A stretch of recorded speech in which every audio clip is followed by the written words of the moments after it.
H.G. Wells. Chapter 5. As I stood there musing over this too perfect triumph of man, the full moon, yellow and gibbous, came up out of an overflow of silver light in the northeast. The bright little figures ceased to move about below. A noiseless owl flitted by, and I shivered with the chill of the night. I determined to descend and find where I could sleep. I looked for the building I knew. Then my eye traveled along to the figure of the white Sphinx upon the pedestal of bronze, growing distinct as the light of the moon grew brighter. I could see the silver birch against it. There was the tangle of rhododendron bushes, black in the pale light, and there was the little lawn. I looked at the lawn again. A queer doubt chilled my complacency. No, said I stoutly to myself, that was not the lawn. But it was the lawn, for the white leprous face of the Sphinx was towards it. Can you imagine what I felt as this conviction came home to me? But you cannot. The time machine was gone. At once, like a lash across the face, came the possibility of losing my own age, of being left helpless in this strange new world. The bare thought of it was an actual physical sensation. I could feel it grip me at the throat and stop my breathing. In another moment, I was in a passion of fear and running with great leaping strides down the slope. Once I fell headlong and cut my face. I lost no time in stanching the blood, but jumped up and ran on, with a warm trickle down my cheek and chin.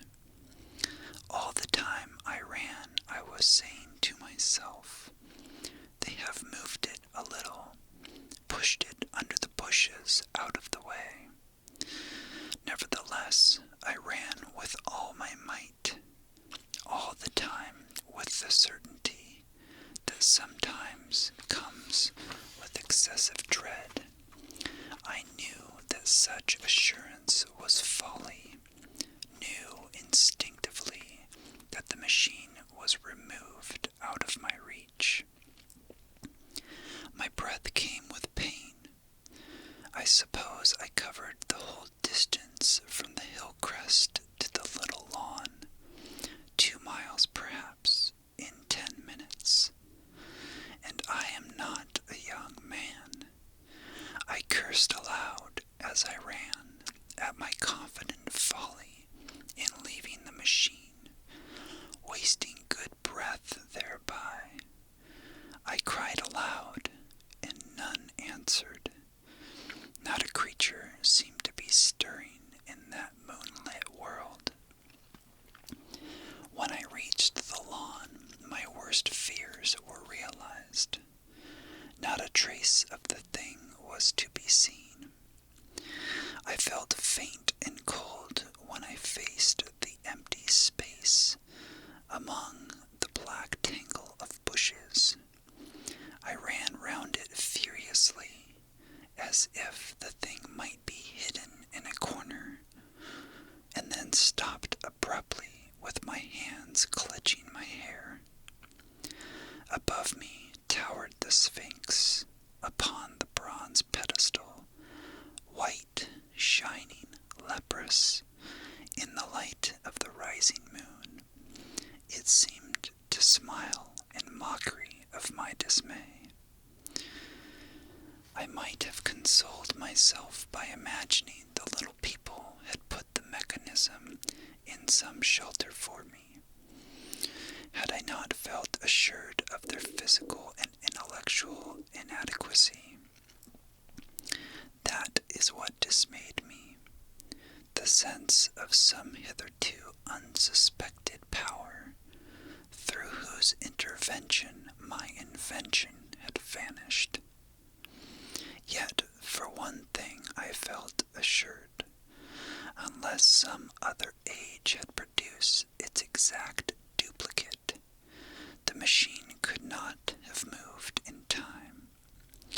The attachments of the levers, I will show you the method later, prevented anyone from tampering with it in that way when they were removed. It had moved, and was hid only in space, but then where could it be? I think I must have had a kind of frenzy. I remember running violently in and out among the moonlit bushes all around the Sphinx, and startling some white animal that in the dim light I took for a small deer. I remember, too, late that night, beating the bushes with my clenched fist until my knuckles were gashed and bleeding from the broken twigs. Then, sobbing and raving in my anguish of mind, I went down to the great building of stone. The hall was dark, silent, and deserted. I slipped on the uneven floor and fell over one of the malachite tables, almost breaking my shin. I lit a match and went on past the dusty curtains, of which I have told you. There I found a second great hall covered with cushions, upon which perhaps a score or so of the little people were sleeping. I have no doubt they found my second appearance strange enough, coming suddenly out of the quiet darkness and inarticulate noises and the splutter and flare of a match, for they had forgotten about matches. "Where is my time machine?" I began, bawling like an angry child, laying hands upon them and shaking them up together. It must have been very queer to them. Some laughed, most of them looked sorely frightened. When I saw them standing round me, it came into my head that I was doing as foolish a thing as it was possible for me to do, under the circumstances, in trying to revive the sensation of fear. For reasoning from the daylight behavior, I thought that fear must be forgotten. Abruptly, I dashed down the match, and knocking one of the people over in my course, went blundering across the big dining hall again, out under the moonlight. I heard cries of terror and their little feet running and stumbling this way and that. I do not remember all I did as the moon crept up the sky. I suppose it was the unexpected nature of my loss that maddened me. I felt hopelessly cut off from my own kind, a strange animal in an unknown world. I must have raved to and fro, screaming and crying upon God and fate. I have a memory of horrible fatigue as the long night of despair wore away, of looking in this impossible place and that, of groping among moonlit ruins and touching strange creatures in the black shadows, at last of lying on the ground near the Sphinx and weeping with absolute wretchedness. I had nothing left but misery. Then I slept, and when I woke again it was full day, and a couple of of sparrows were hopping round me on the turf, within reach of my arms. I sat up in the freshness of morning, trying to remember how I had got there, and why I had such a profound sense of desertion and despair. Then things came clear in my mind.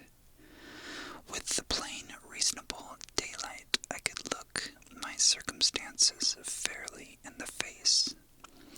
I saw the wild folly of my frenzy overnight, and I could reason with myself.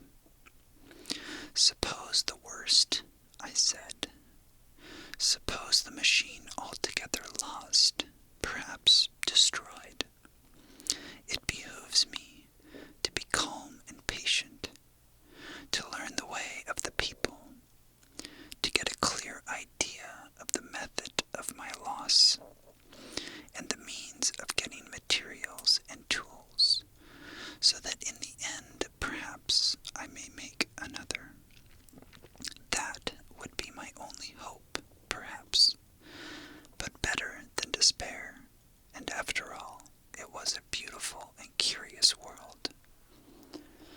But probably the machine had only been taken away. Still, I must be calm and patient, find its hiding place, and recover it by force or cunning.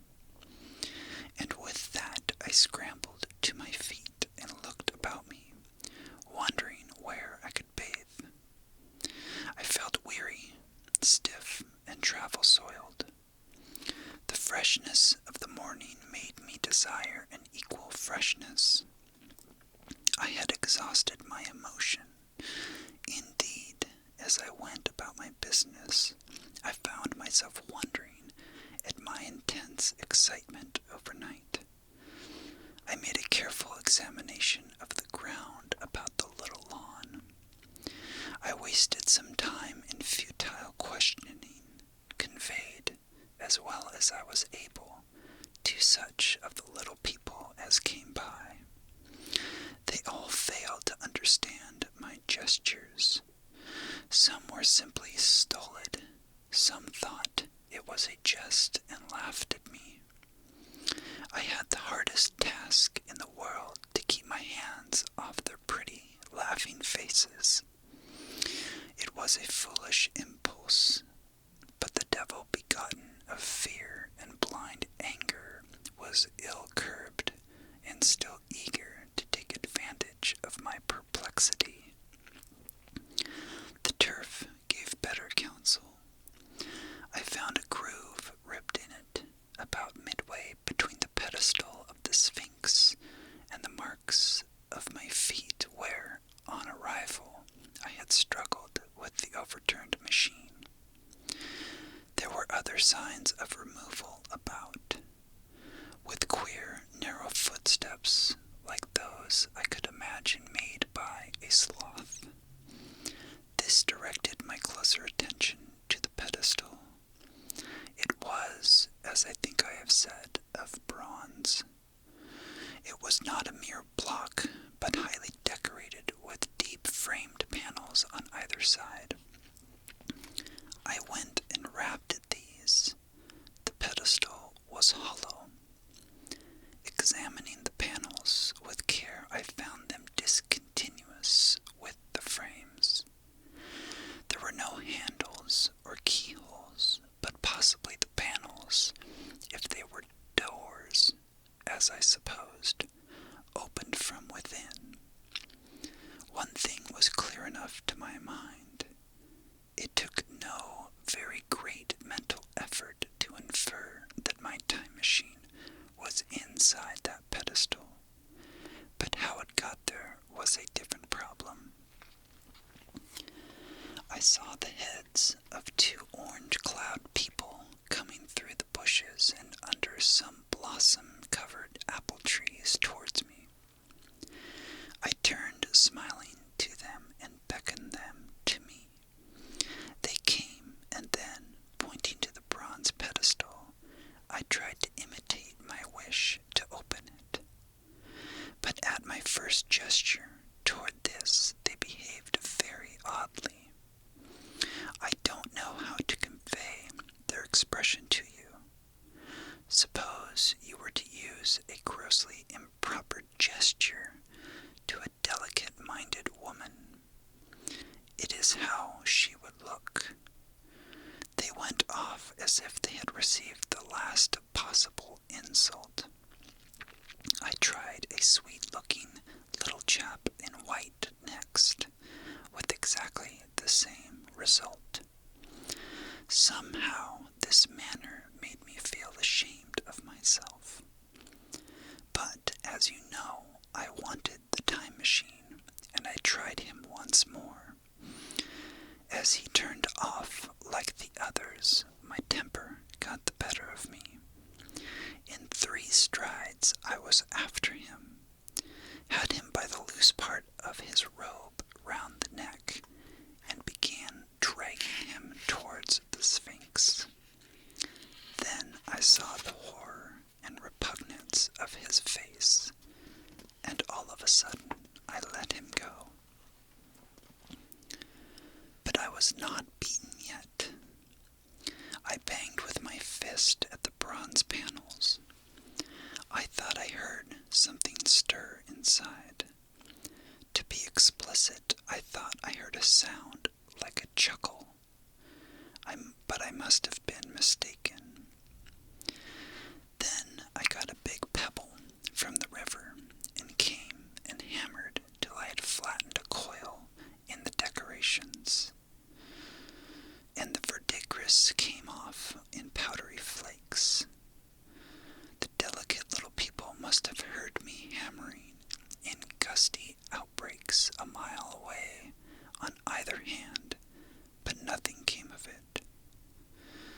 I saw a crowd of them upon the slopes, looking furtively at me.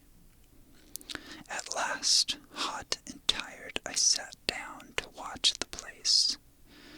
But I was too restless to watch long. I am too occidental for a long vigil. I could work at a problem for years, but to wait inactive for 24 hours, that is another matter. I got up after a time and began walking aimlessly through the bushes and toward the hills again. Patience, said I to myself. If you want your machine again, you must leave that Sphinx alone. If they mean to take your machine away, it's little good. You're wrecking their bronze panels. And if they don't, you will get it back as soon as you can ask for it. To sit among all those unknown things before a puzzle like that is hopeless. That way lies monomania. Face this world, learn its ways, watch it. Be careful of too hasty guesses at its meaning. In the end, you will find clues to it all. Then, suddenly, the humor of the situation came into my mind.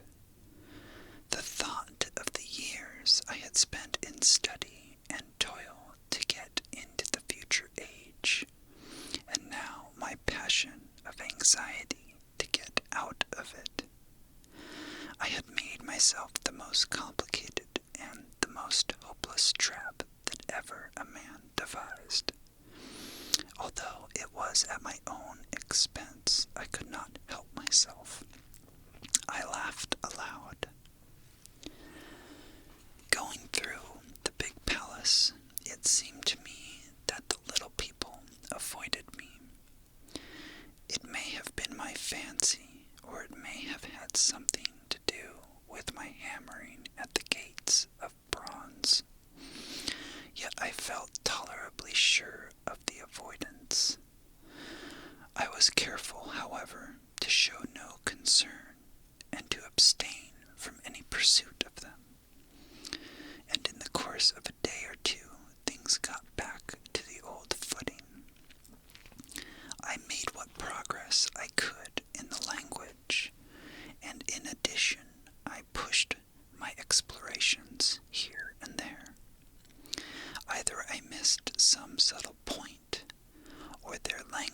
was excessively simple, almost exclusively composed of concrete substantives and verbs. There seemed to be few, if any, abstract terms, or little use of figurative language. Their sentences were usually simple and of 2 words, and I failed to convey or understand any but the simplest propositions. I determined to put the thought of my time machine and the mystery of the bronze doors under the Sphinx as much as possible in a corner of my memory, until my growing knowledge would lead me back to them in a natural way. Yet a certain feeling, you may understand, tethered me in a circle of a few miles round the point of my arrival. So far as I could see, all the world displayed the same exuberant richness as the Thames Valley. From every hill I climbed, I saw the same abundance of splendid buildings, endlessly varied in material and style, the same clustering thickets of evergreens, the same blossom-laden trees and tree ferns. Here and there water shone like silver, and beyond, the land rose into blue undulating hills, and so faded into the serenity of the sky. A peculiar feature which presently attracted my attention was the presence of certain circular wells, several, as it seemed to me, of a very great depth. One lay by the path up the hill which I had followed during my first walk. Like the others, it was rimmed with bronze, curiously wrought, and protected by a little cupola from the rain. Sitting by the side of these wells and peering down into the shafted darkness, I could see no gleam of water, nor could I start any reflection with a lighted match. But in all of them I heard a certain sound, a thud, thud, thud, like the beating of some big engine, and I discovered from the flaring of my matches that a steady current of air set down the shafts. Further, I threw a scrap of paper into the throat of one, and instead of fluttering slowly down, it was at once sucked swiftly out of sight. After a time, too, I came to connect these wells with tall towers standing here and there upon the slopes, for above them there was often just such a flicker in the air as one sees on a hot day above a sun-scorched beach. Putting things together, I reached a strong suggestion of an extensive system of subterranean ventilation, whose true import it was difficult to imagine. I was at first inclined to associate it with the sanitary apparatus of these people. It was an obvious conclusion, but it was absolutely wrong. And here I must admit that I learned very little of drains and belts and modes of conveyance, and the like conveniences during my time in this real future. In some of these visions of utopias and coming times which I have read, there is a vast amount of detail about building and social arrangements and so forth. But while such details are easy enough to obtain when the whole world is contained in one's imagination, they are altogether inaccessible to a real traveler amid such realities as I found here. I was sensible of much which was unseen, and which contributed to my comfort, but save for a general impression of automatic organization, I fear I can convey very little of the difference to your mind. In the matter of sepulture, for instance, I could see no signs of crematoria, nor anything suggestive of tombs, but it occurred to me that possibly there might be cemeteries or crematoria somewhere beyond the range of my explorings. This, again, was a question I deliberately put to myself, and my curiosity was at first entirely defeated upon the point. The thing that puzzled me, and I was led to make a further remark, which puzzled me still more, that aged and infirm among this people there were none. I must confess that my satisfaction with my first theories of an automatic civilization and the decadent humanity did not long endure. Yet I could think of no other. Let me put my difficulties. The several big palaces I had explored were mere living spaces, great dining halls, and sleeping apartments. I could find no machinery, no appliances of any kind. Yet these people were clothed in pleasant fabrics that must at times need renewal, and their sandals, though undecorated, were fairly complex specimens of metalwork. Somehow such things must be made, and the little people displayed no vestige of a creative tendency. There were no shops, no workshops, no sign of importations among them. They spent all their time in playing gently, in bathing in the river, in making love in a half-playful fashion, in eating fruit and sleeping. I could not see how things were kept going. Then again, about the time machine, something, I knew not what, had taken it into the hollow pedestal of the white Sphinx. Why? For the life of me, I could not imagine. Those waterless wells, too, those flickering pillars. I felt I lacked a clue. I felt, how shall I put it? Suppose you found an inscription with sentences here and there in excellent plain English, and interpolated therewith others made up of words, of letters even, absolutely unknown to you.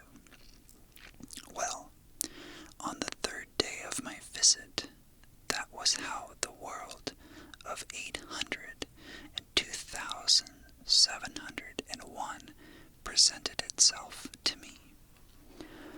That day, too, I made a friend of a sort.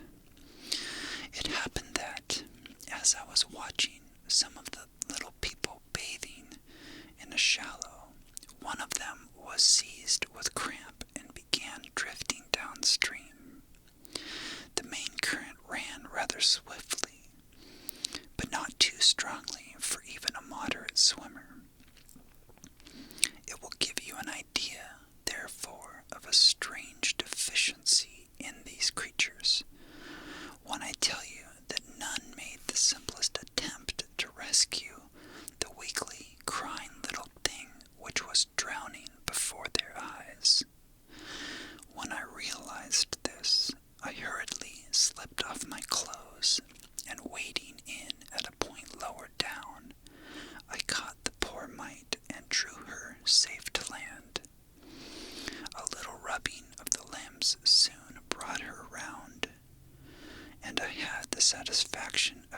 she was all right before I left her.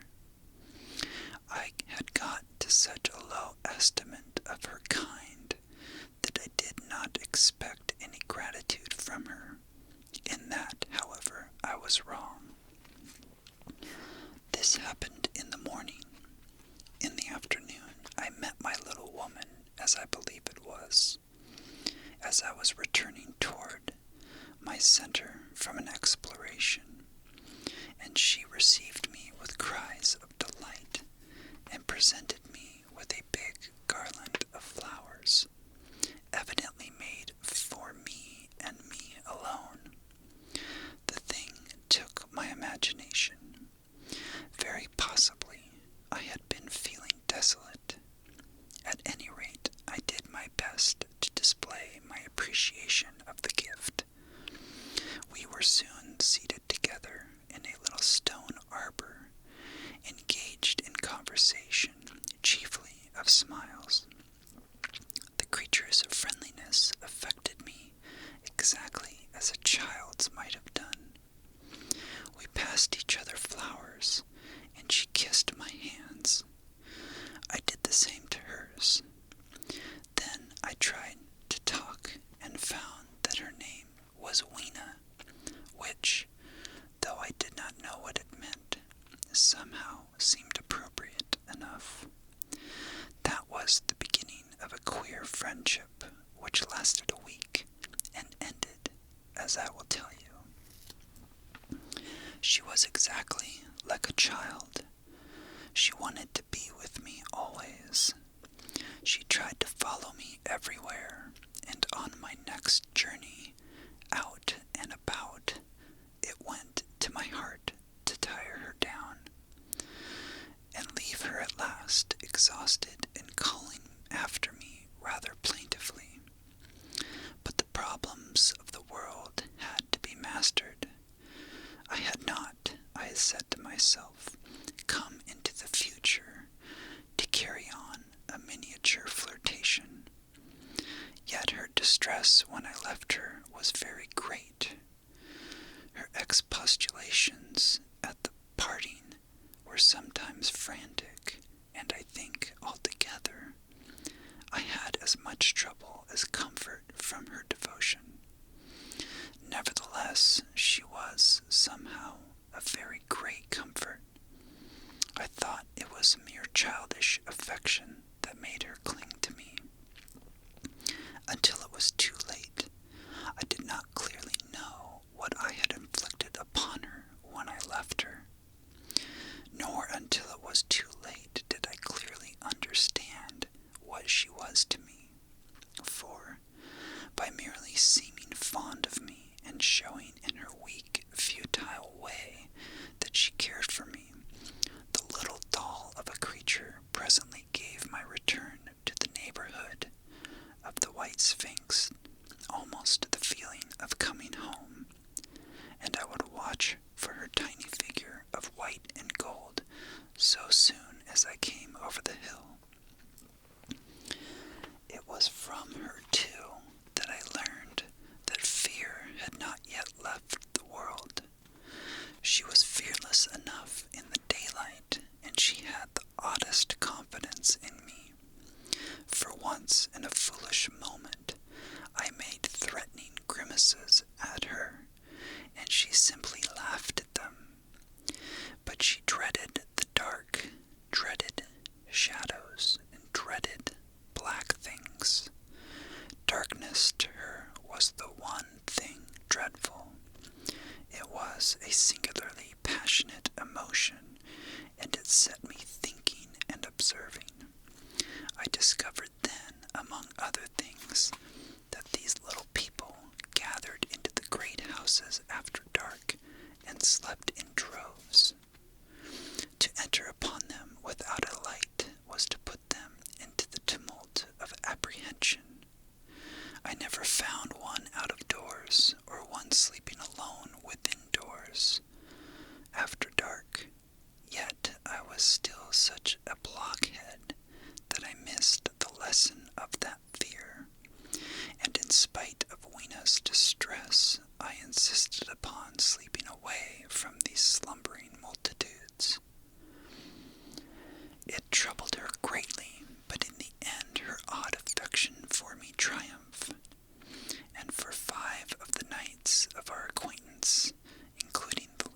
night of all, she slept with her head pillowed on my arm. But my story slips away from me as I speak of her. It must have been the night before her rescue that I was awakened about dawn. I had been restless, dreaming, most disagreeably, that I was drowned, and that the sea anemones were feeling over my face with their soft palps. I woke with a start, and with an odd fancy that some grayish animal had just rushed out of the chamber. I tried to get to sleep again, but I felt restless and uncomfortable. It was that dim gray hour when things are just creeping out of darkness, when everything is colorless and clear-cut and yet unreal. I got up and went down into the great hall and so out upon the flagstones in front of the palace.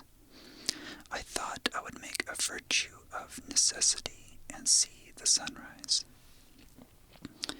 The moon was setting, and the dying moonlight and the first pallor of dawn were mingled in a ghastly half-light. The bushes were inky black, the ground a somber gray, the sky colorless and cheerless, and up the hill I thought I could see ghosts. There, several times, as I scanned the slope, I saw white figures. Twice I fancied I saw a solitary white, ape-like creature running rather quickly up the hill. And once, near the ruins, I saw a leash of them carrying some dark body. They moved hastily. I did not see what became of them. It seemed that they vanished among the bushes. The dawn was still indistinct. You must understand. I was feeling that chill, uncertain, early morning feeling you may have known. I doubted my eyes. As the eastern sky grew brighter and the light of the day came on, and its vivid coloring returned upon the world once more, I scanned the view keenly, but I saw no vestige of my white figures. They were mere creatures of the half-light. They must have been ghosts, I said. I wonder whence they dated. For a queer notion of Grant Allen's came into my head and amused me. If each generation die and leave ghosts, he argued, the world at last will get overcrowded with them. On that theory, they would have grown innumerable some 800,000 years hence, and it was no great wonder to see 4 at once.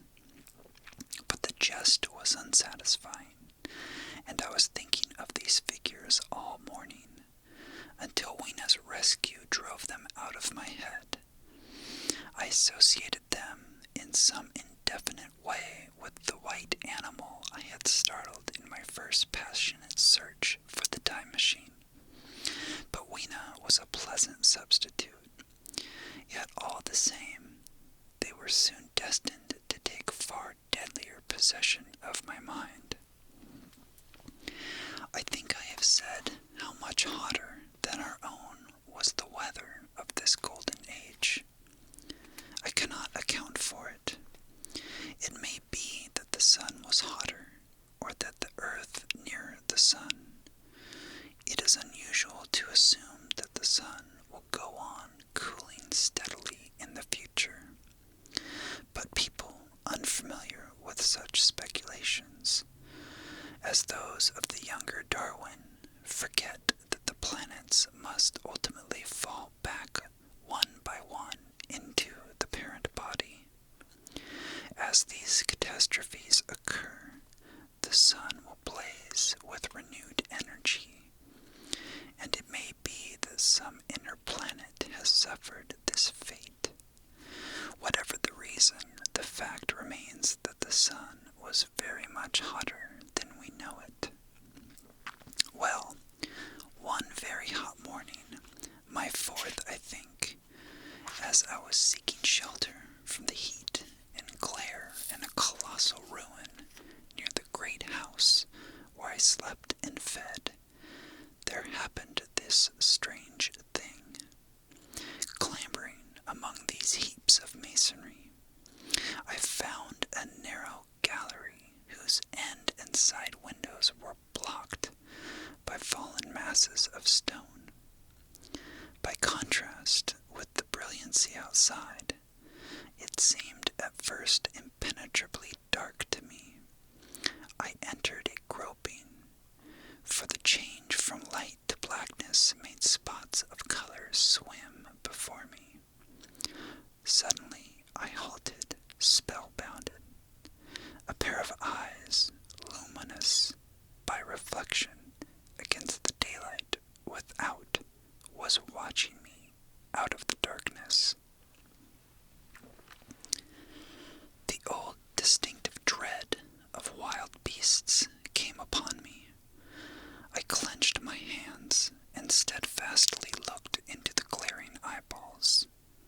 I was afraid to turn.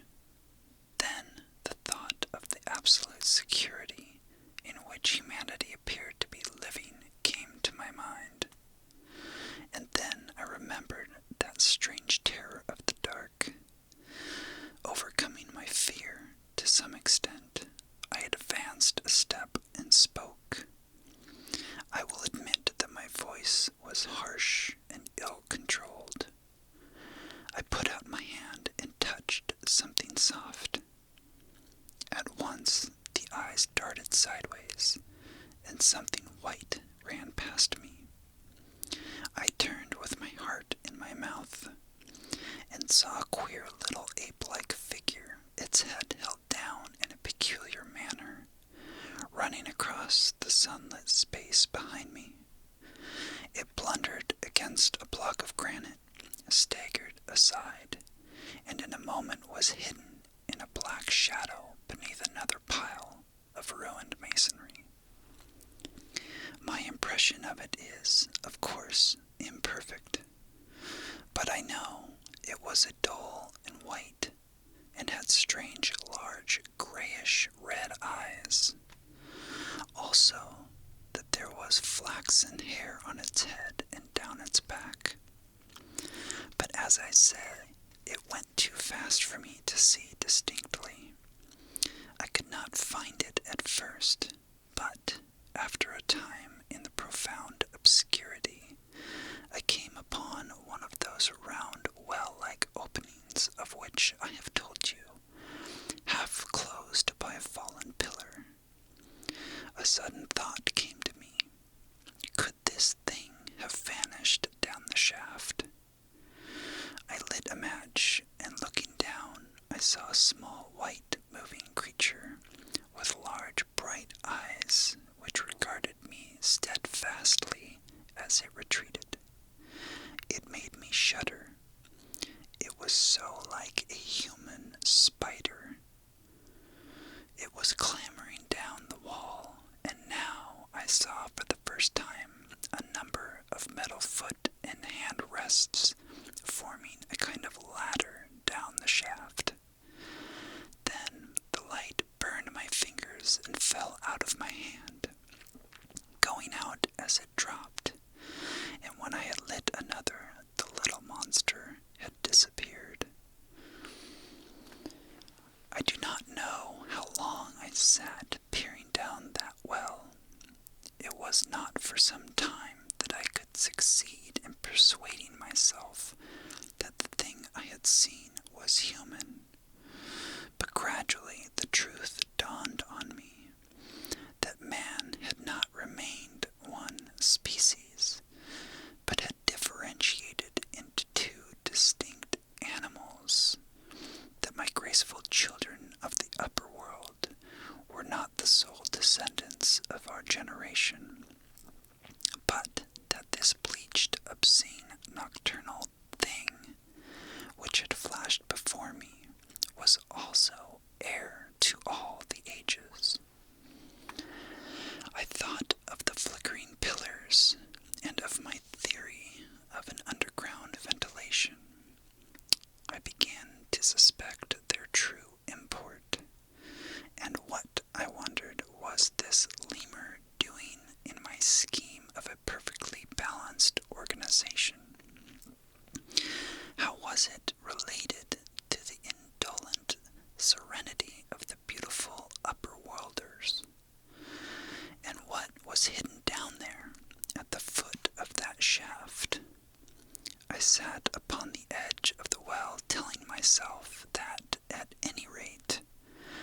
was nothing to fear, and that there I must descend for the solution of my difficulties.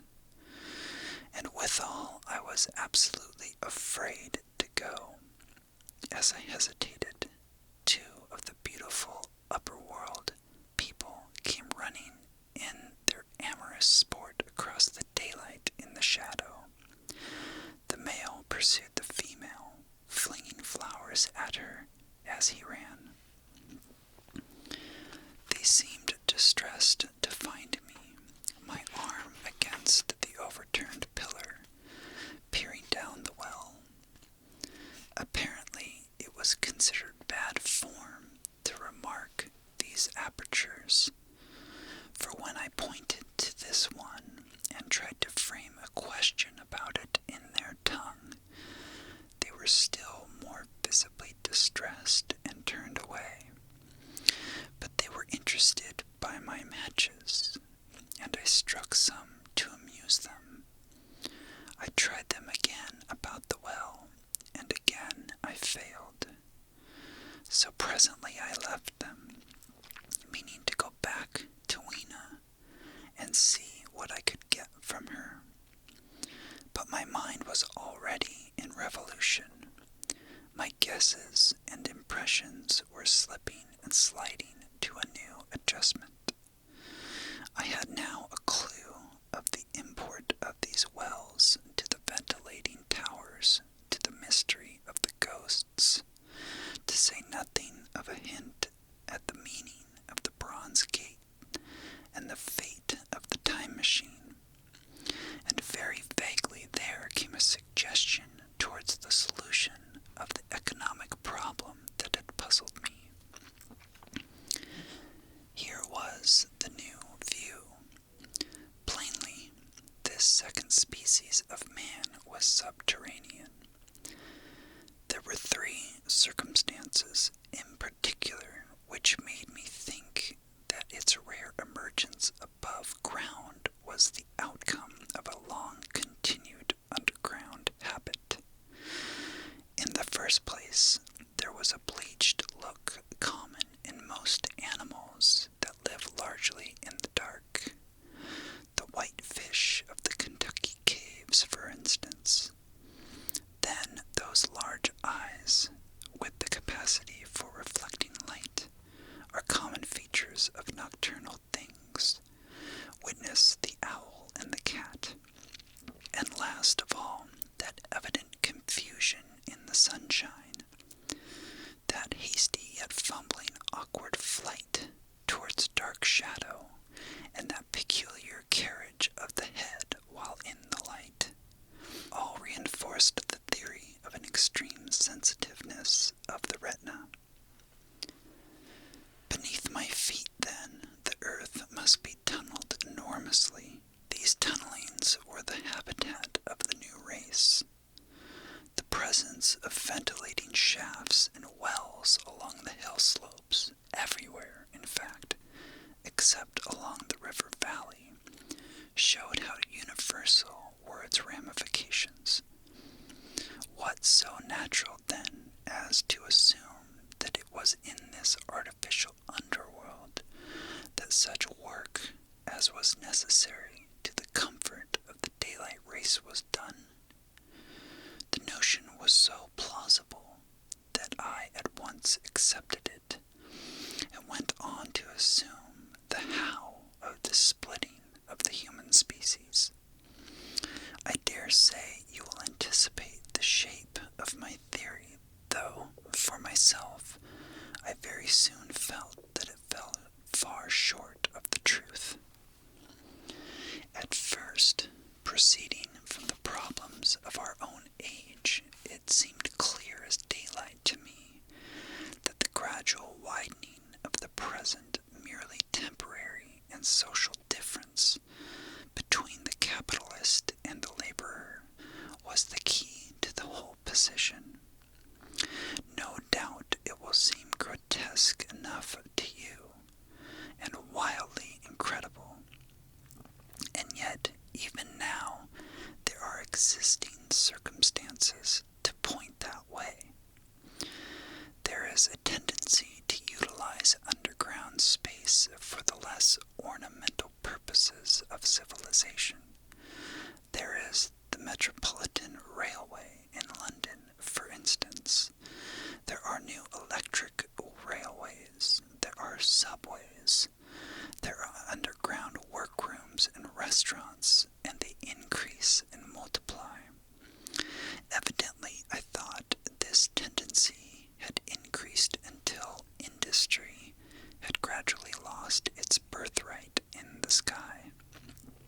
I mean that it had gone deeper and deeper into larger and ever larger underground factories, spending a still increasing amount of its time therein, till, in the end, even now, does not an East End worker live in such artificial conditions as practically to be cut off from the natural surface of the earth? Again, the exclusive tendency of richer people, due no doubt to the increasing refinement of their education and the widening gulf between them and the rude violence of the poor, is already leading to the closing, in their interest, of considerable portions of the surface of land.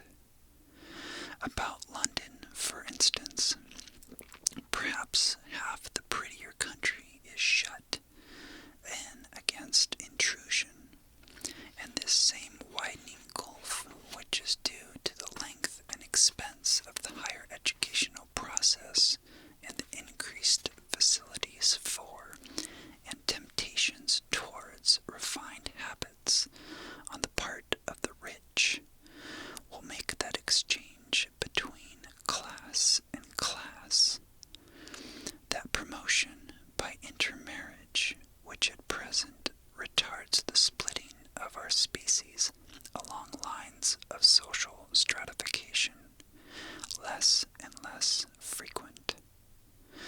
So in the end, above ground, you must have the haves, pursuing pleasure and comfort and beauty, and below ground the have-nots, the workers, getting continually adapted to the conditions of their labor. Once they were there, they would no doubt have to pay rent, and not a little of it, for the ventilation of their caverns, and if they refused, they would starve or be suffocated for arrears. Such of them as were so constituted as to be miserable and rebellious would die, and in the end, the balance being permanent, the survivors would become as well adapted to the conditions of the underground life, and as happy in their way as the upper world people were to theirs, as it seemed to me the refined beauty and the ideated pallor followed naturally enough. The great triumph of humanity I had dreamed of took a different shape in my mind. It had been no such triumph of moral education and general cooperation as I had imagined. Instead, I saw a real aristocracy, armed with a perfected science and working to a logical conclusion the industrial system of today. Its triumph had not been simply a triumph over nature, but a triumph over nature and the fellow man. This, I must warn you, was my theory at the time.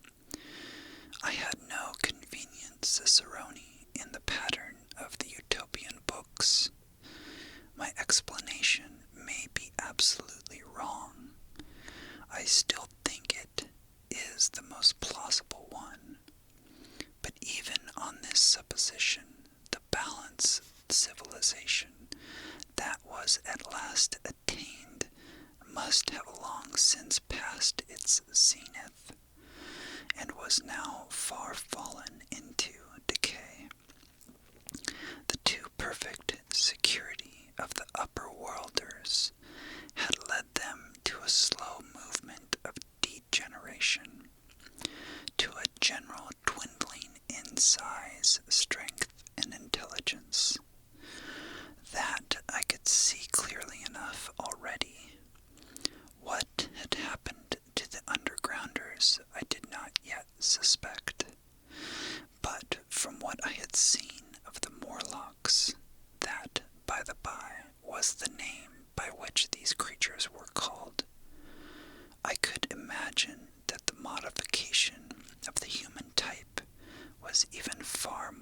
profound than among the Eloi, the beautiful race that I already knew. Then came troublesome doubts. Why had the Morlocks taken my time machine? For I felt sure it was they who had taken it. Why, too, if the Eloi were masters, could they not restore the machine to me? And why were they so terribly afraid of the dark? I proceeded, as I have said, to question Weena about this underworld, but here again I was disappointed. At first she would not understand my questions, and presently she refused to answer them. She shivered, as though the topic was unendurable, and when I pressed her, perhaps a little harshly, she burst into tears. They were the only tears except my own I ever saw in that golden age.